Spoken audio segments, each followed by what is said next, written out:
Hey everyone, welcome to another episode of Fish Door County TV. Well, we've got a really cool show lined up this week as we're down in Kewaunee, Wisconsin at the Besadny Fisheries Facility, and we're going to highlight the spring run of steelhead up into the Kewaunee River. We're going to do some work with the Wisconsin DNR and observe how they handle these fish at the facility, process them, get the eggs from them, get them back into the system, all to ensure a great sport fishery out on Lake Michigan. We're also going to take a quick look at how these fish get stocked back into the system as yearlings, all in an effort to make sure that they get back out into Lake Michigan and provide us with that great fishing. Stay tuned, everybody. We got a great show lined up. We'll be back in about 1 minute.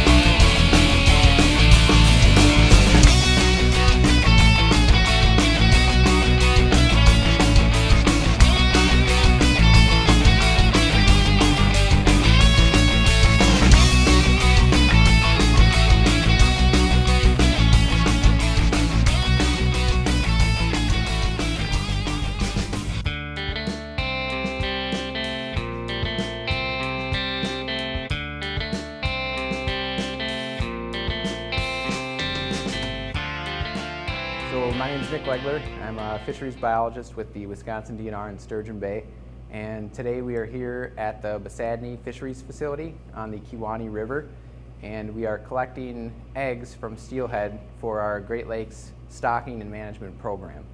So this facility is stationed approximately 4 to 5 miles upstream from Lake Michigan. So steelhead that were living out in Lake Michigan migrate up the river for their spawning runs.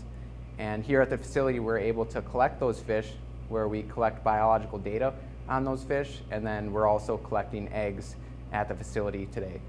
So earlier in the week, we had new fish that came up into our facility here. There's a fish ladder, which is essentially a series of artificial waterfalls or steps that the fish are able to jump up into. And from there, they actually jump up into holding ponds. And earlier in the week, we sorted those fish. The DNR currently we manage for 2 different genetic strains of steelhead, Ganaraska and Chambers Creek. And the reason we manage the 2 different genetic strains is because their spawning run times are slightly different. The Ganaraska run a little bit later into the spring. So by managing for those 2 species, we can help to create a longer spawning run that will create more opportunity for anglers to get out and catch those fish while they're in the river.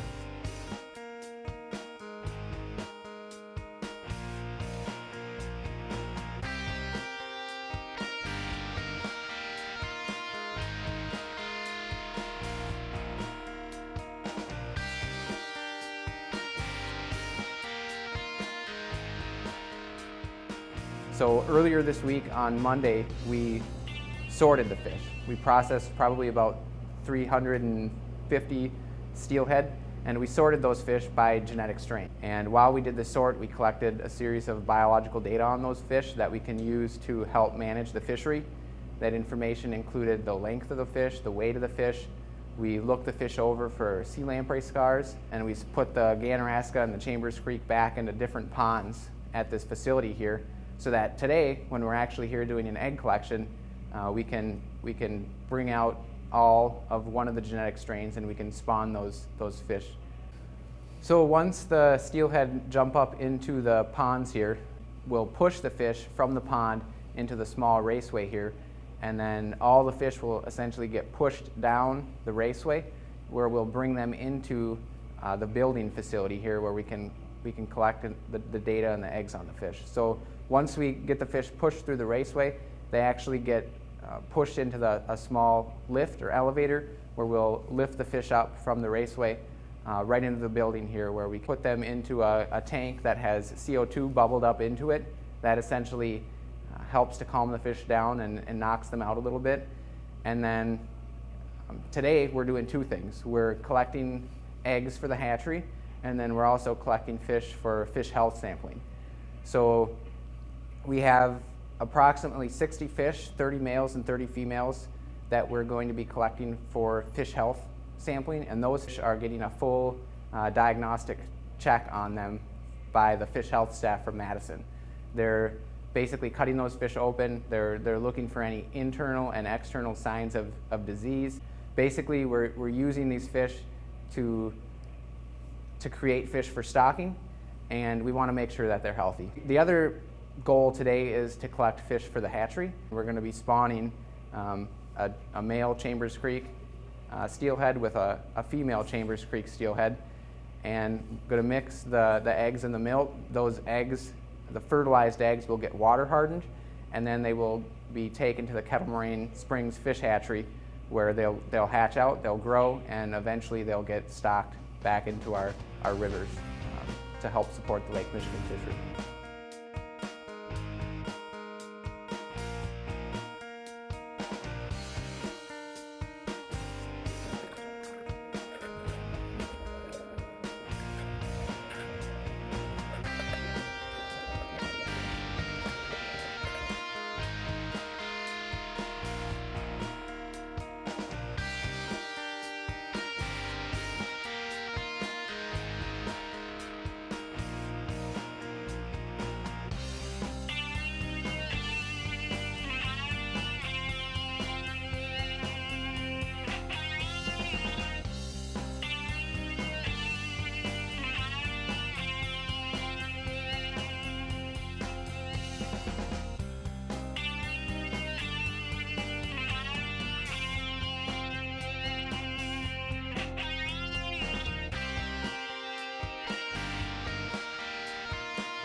Traditionally, Wisconsin has used fin clips to identify the strains of steelhead that we stock. This is important when we're here at the weir trying to spawn fish. We want to maintain the characteristics that make those strains unique. To do this, we use fin clips. Right now, we have 2 strains of steelhead that we stock, Ganaraska and Chambers Creek. Each of those strains get unique fin clips so we can identify not only the strain, but approximately what year they're stocked, so we can tell one year class apart from the other. In the past, we've used another set of fin clips for Skamania. Unfortunately, we've had to halt stocking Skamania because of VHS concerns. When those fish return, they return as unripe adults, and we would have to transport them back to the hatchery, hold them until January or February, and then spawn them when they became ripe. That put an extreme risk on our hatchery, and we didn't want to take that risk. So over the past 5 or 6 years, we've halted Skamania stocking, and right now we do stock the 2 strains of steelhead that we're spawning today. Traditionally, Chambers Creek steelhead return to the river late in fall, early November, early December. They remain in the river over winter. The peak of the run is probably early March, and they start spawning about the first week or 2 of April. The second strain that we're spawning today is the Ganaraska strain. This fish is a true spring run steelhead. It starts to return as the rivers break apart in the springtime in February and March. The peak of their run is typically mid-April, and they're spawning about the same time. One of the reasons that we have stocked multiple strains of steelhead is to prolong the run, making them more available to anglers who fish the streams. So steelhead are probably in our streams from October through at the end of April. Most anglers can't tell these fish apart. In fact, even biologists like myself really do need fin clips to be able to tell the strains apart. So when you're out in the lake fishing them in the summer, they're all very silvery, they all look a lot alike. Perhaps you could tell by size. Skamania were the largest fish and Ganaraska were the smallest. But in general, really you can't tell them apart out in the lake. In the streams, same thing, other than run time, they're very difficult to tell apart. They look a lot alike. The characteristic, of course, that we were interested in was the runtime rather than either really large fish or really small fish or very spotted fish or a few spots. So we'd have more opportunities for our anglers in the stream.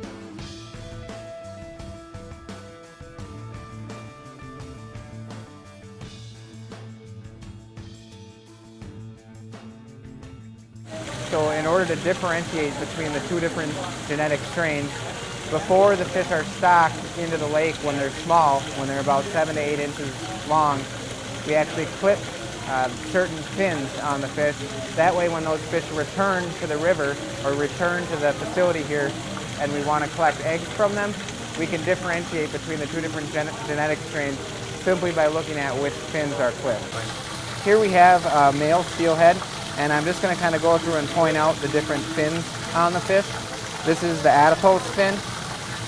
We have the dorsal fin, the pectoral fins, left and right, and then the vent fins, left and right. So this fish here, the adipose fin is actually clipped off, and the right vent fin is clipped off. You can see those fins are missing. So an adipose right vent clip is a Ganaraska strain steelhead. The common clip that's used to differentiate a Ganaraska is an adipose and one of the vent fins. Now for Chambers Creek genetic strain, it's slightly different. The common clip that's used for the Chambers Creek is the maxillary. So you can see this little piece on the mouth here, that's called the maxillary, and that'll get clipped right off. So instead of having that whole piece there, it'll be snipped off, and that'll tell you that that's a Chambers Creek fish. On this fish, it also has a caudal or a tail fin clip. When these fish run up into the river and into the facility to spawn, after we process the fish, after we collect the data, we clip that top of the tail fin off. So basically, when the fish, many of these fish will get returned back to the river live, and there's a chance they may come back into the facility for a future collection date. So when we see this clip, we basically know that we had already handled that fish this year. We've already collected biological information from that fish.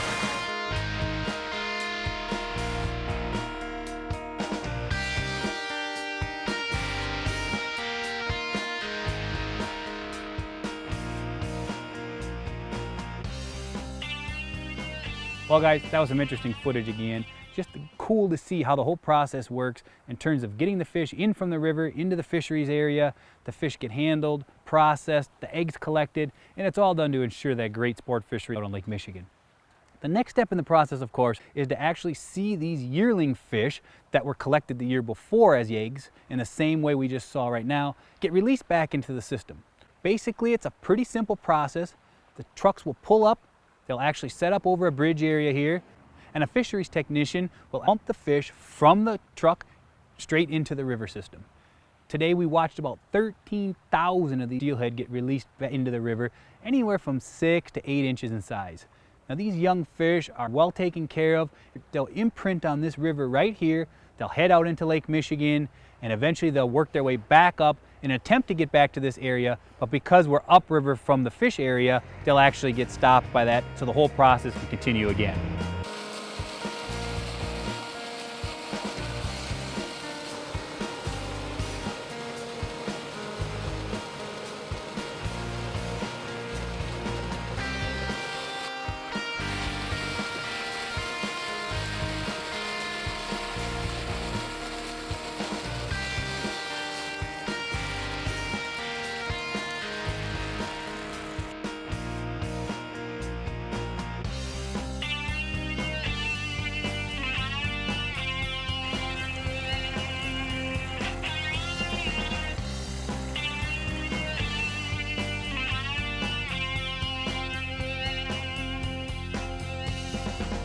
Well guys, that's our show for this week, and I really hope you enjoyed watching it as much as I did, filming it and getting a chance to spend some time with the DNR and study how this whole process works.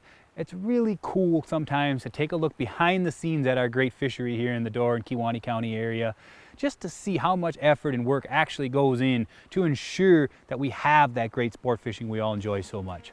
Thanks again to everybody from the Wisconsin DNR and the hatcheries and everyone else involved with putting the show together. And a special thanks as always to you guys for watching.